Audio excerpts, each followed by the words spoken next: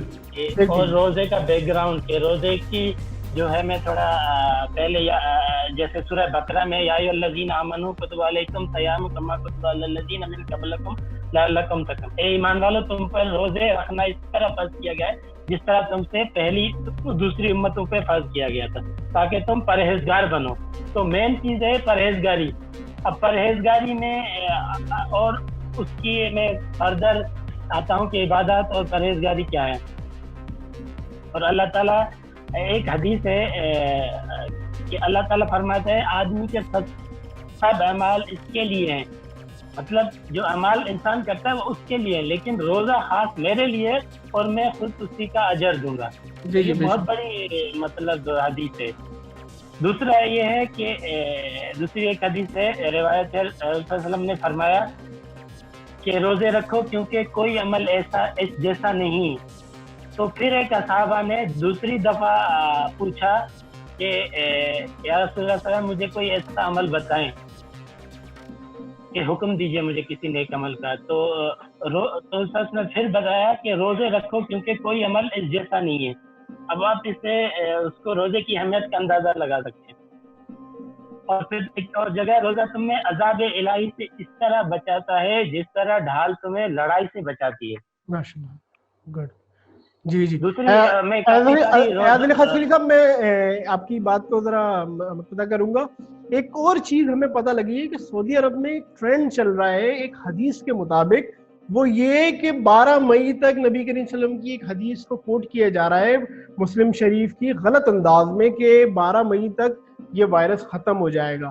اچھا, جب ہم اس کی ڈب میں گئے تو وہ ایک جنا اس طرح سے حدیث نہیں جس طرح سے اس کو پریزنٹ کیا جا رہا ہے. وہ پھلوں کے بارے میں کہ اگر آپ جنا پھل سوریا تارا کو دیکھ کے آپ جنا پھل کی کاشت کریں, اس کو فروخت کریں, تب جو ہے اسی حساب سے سوریا تارا کو دیکھ کے, تو انہوں نے اس سے اخذ یہ کر لیا کہ کیونکہ سوریا تارا کو کہا گیا تو ہر قسم کی آفت کا جو ورڈ ہے اس کو انہوں نے لے لیا کہ جو ہے نا وائرس کی طرح سے کوئی چیز ہو, اور جو ہے نا وہ اب جو ہے نا ہمیں ریلیشن ہے. حالانکہ ایسا نہیں, اس کا بیک گراؤنڈ حدیث کا کچھ اور ہے. ہم اس چیز پہ ریسرچ تو کرتے نہیں ہیں, لیکن ہم ایک عجیب طرح کی حدیث کو جو ہے نا معنی میں پیش کر کے اس کو توڑ مڑوڑ کے جو ہے نا آگے پھیلا دیتے ہیں, جس میں سعودی عرب میں خاص طور پہ اس بارے میں بڑا ہی زیادہ جو ہے نا چرچا ہو رہا تھا, جس کی ہم وضاحت کرنا چاہیں گے. اس وقت آپ کی اسکرین پہ ہم وہ حدیث شریف بھی چلا رہے ہیں جس کے لفظی معنی آپ کو اور آپ کو بیک گراؤنڈ جس طرح ابھی بتایا ہے لفظی معنی اس کے بالکل چینج ہے. اچھا جی, عادل خاتری صاحب, آپ کو ہم تھوڑا سا کہیں گے کہ یہ جو آپ ابھی روزے کے بارے میں ہمیں قرآن اور حدیث کی روشنی سے ہمیں بتا رہے تھے, تھوڑا ہمیں اسے اور ڈیفائن کر کے ہمیں بتائیں گے تاکہ عوام کو یہ پتہ لگے کہ یہ روزہ کوئی ایک صرف فاقے کا نام نہیں ہے, بلکہ یہ روزہ تو آپ پر اس لیے فرض کیا گیا ہے کیونکہ آپ اس دین و دنیا میں سرخرو ہو سکے. تھوڑا سا بتائیے گا. اور جی دیکھیں, اس میں جو قرآن کی آیت ہے میں اسی کو کوٹ کروں گا کہ بھئی تم سے پہلے بھی, اس کا مطلب ہے پہلے جو امتیں تھیں ان پہ بھی روزے تھے, اب طور طریقہ ڈفرینٹ ہوگا, ٹھیک ہے, یا دن کتنے تھے, لیکن اس میں یہ کلیئر ہے کہ تاکہ تم پرہیزگار بن جاؤ. ٹھیک ہے, مین چیز یہ ہے کہ پرہیزگاری ہے. اب وہ پرہیزگاری کے اندر بہت ساری چیزیں آ جاتی ہیں, جو اعمال ہیں جو ہمارے پر فرائض ہیں ان کے کرنے کا طریقہ ہے, اور انسان کو اپنا لائف کو ڈسپلین کرنے کے لیے. اب آگے ایک اور حدیث میں ہے کہ جس شخص نے ایمان کے ساتھ اور ثواب کی نیت سے رمضان میں قیام کیا اس کے گزشتہ سارے گناہ معاف کر دیے جاتے ہیں. پھر آگے ایک اور حدیث ہے کہ سیدنا ابو ہریرہ رضی اللہ تعالیٰ عنہ فرماتے ہیں کہ اس ذات کی قسم جس کے ہاتھ میں محمد صلی اللہ علیہ وآلہ وسلم کی جان ہے، روزے دار کے منہ کی بو اللہ تعالیٰ کے نزدیک مشک کی خوشبو سے زیادہ پاکیزہ ہے۔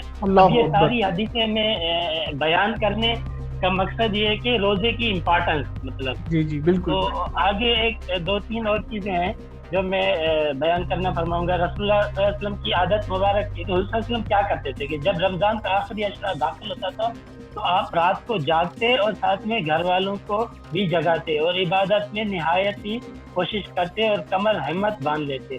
حضرت سیدہ عائشہ رضی اللہ عنہ فرماتی ہیں کہ رسول اللہ صلی اللہ علیہ وسلم رمضان کے آخری عشرے میں عبادت میں جتنی کوشش کرتے تھے کہ دیگر دنوں میں اتنی کوشش نہیں کرتے تھے۔ مطلب سب سے زیادہ وہ مطلب اکثر حدیثوں میں کہ کمر باندھ لیتے تھے، وہ صدقہ بھی اس طرح کرتے تھے، عبادت بھی اس طرح کرتے تھے، اور مطلب تیاری کرتے تھے صحابہ اس کے لیے، رمضان کے لیے، کہ اس کی دعا بھی ہے کہ اللہ بلغنا، اللہ ہمیں رمضان تک پہنچا دے۔ مطلب اس کی اپرچونٹی، رمضان کو ایک اپرچونٹی کے طور پہ لیتے تھے، ناٹ کے وہ جو ابھی اللہ معاف کرے ہم بس وہ افطار کے اہتمام میں کچھ ویڈیوز دیکھ رہا تھا سوشل میڈیا پہ پاکستانی خواتین کی کہ وہ ٹریڈیشنل کہ ہم نے یہ اتنے روزوں کا سامان تیار کر لیا، فریج بھر لیے۔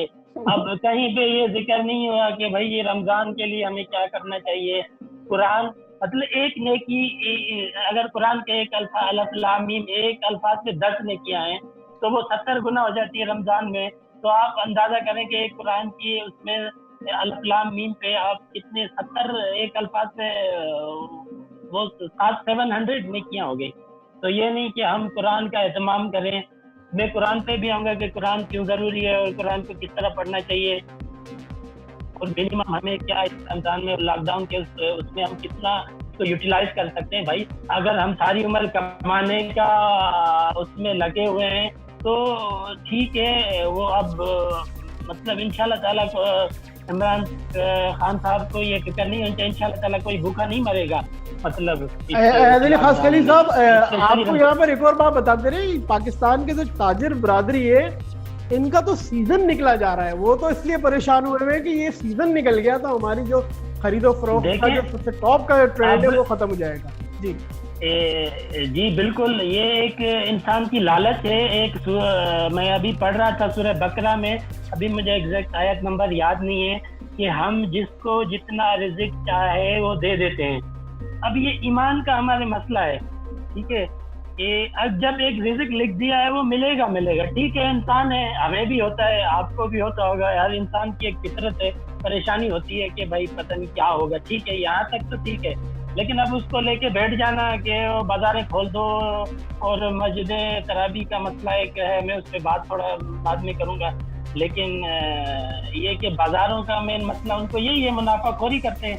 مطلب باقی دنیا میں کہیں نہیں یہ ہوتا کہ رمضان میں آفرز آتی ہیں، ابھی بھی یہاں پہ آفرز آئی ہوئی ہیں اس طرح کی سچویشن میں کہ بھائی رمضان کے یہاں پہ سپر مارکیٹ میں۔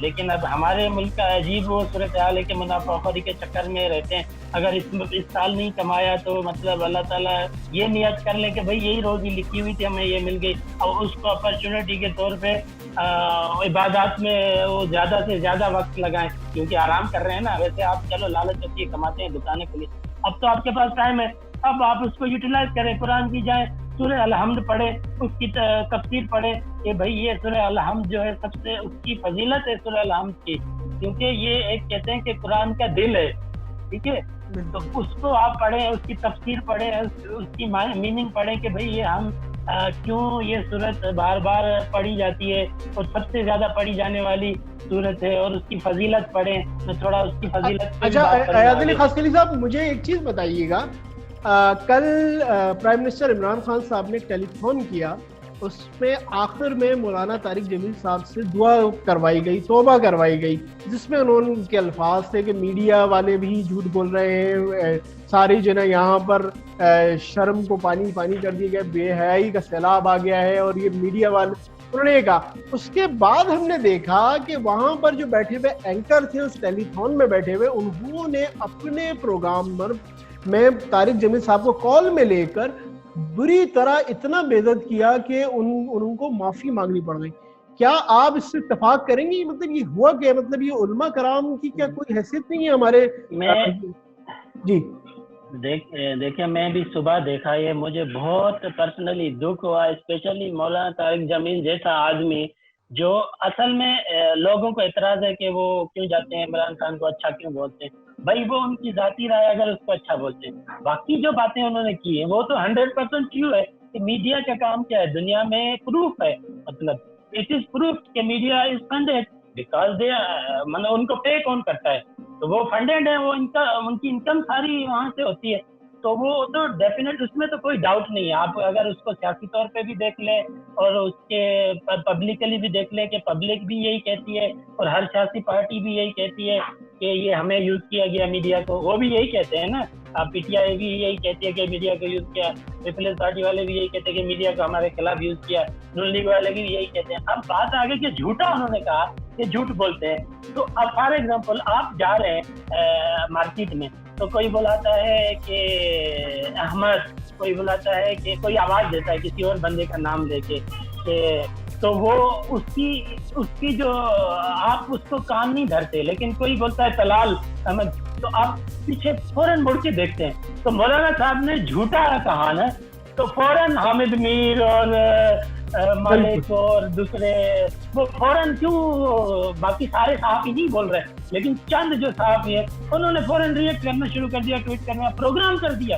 اور معافی مولانا صاحب کا تو ماشاءاللہ وہ ہے کہ میں مطلب ان کے لیے جتنے الفاظ کہے جائے وہ کم ہے. تو فوراً وہ واقعی گٹر، ہمارا میڈیا گٹر میڈیا، یہ کیونکہ وہ جھوٹے کو، جیسے کسی جھوٹے کو بلایا جاتا ہے نا نام لے کے کہ وہ جھوٹے ادھر آؤ، تو وہ فوراً یہی صحافی، چند صحافی جو ہے وہ بھاگے جو ہے. نہیں، یہ میرے خیال میں طارق جمیل صاحب کی دعا ہی انہی منافقوں کے لیے تھی جو کھل کے ایکسپوز خود ہو گئے. ہاں جی بالکل، اور کوئی ڈاؤٹ ہی نہیں ہے کہ میڈیا جھوٹا ہے، اس میں تو کسی کی دو رائے نہیں ہے. لیکن حکومت، کسی بھی کنٹری کی میڈیا، سب بھی یہی کہتے ہیں کہ بھی میڈیا، ایون یو ایس کے میڈیا جو ہے وہ مطلب ٹرمپ خود بولتا ہے، مطلب دنیا world wide there is no doubt in, مطلب اس میں کوئی بات ہی نہیں ہے جو مولانا صاحب نے کی. اور پھر امت کے لیے جو ہماری قوم کے اعمال ہیں ان کے لیے بھی جو بات کی اس میں بھی کوئی ڈاؤٹ نہیں ہے، کوئی دو رائے نہیں ہے. سب یہی کہتے ہیں کہ چور حکمران ہے، چور وہ عوام ہے تو اس لیے حکمران بھی چور ہے. مطلب اس میں کوئی دو رائے نہیں ہے. اب عمران خان اگر ان کو بلا لیتے ہیں اور ان کو جانا چاہیے کیونکہ وہ اپنی بات پیش کر رہے ہیں میڈیا پہ آ کے، اپنا ایک تبلیغ ہی کر رہے ہیں نا، وہ دعا کر رہے ہیں. ایاز علی خاصخیلی صاحب، یہی سلسلہ پروگرام کا ہم رمضان میں ریگولر کرنے کی کوشش کریں گے، یا الٹرنیٹیو ڈیز میں اپنے جتنے بھی ہمارے ناظرین ہیں جو کہ آپ کے خاص طور پہ آپ کا تجزیہ بڑے شوق سے دیکھتے ہیں ہمارے پاس، تو میرے خیال میں ہم پروگرام کا وقت اب ختم کرتے ہیں، کیونکہ یہاں پر جو ابھی میں نے ٹائم بتایا تھا اسی کے مطابق یہاں پہ افطار کا ٹائم بھی ہوا چاہ رہا ہے. تو مجھے اور آپ کے جو مہمان ہیں ایاز علی خاصخیلی صاحب، ان کو اجازت دیجیے، اور ہم چاہتے ہیں کہ ہماری پروگرام سے آپ کی اصلاح ہو سکے اور جتنا ہم سے سامنے لے کر آ سکے اپنے یوٹیوب چینل دونوز کی طرف سے ہم لے کے آئیں. اپنا خیال رکھیے گا. اللہ حافظ.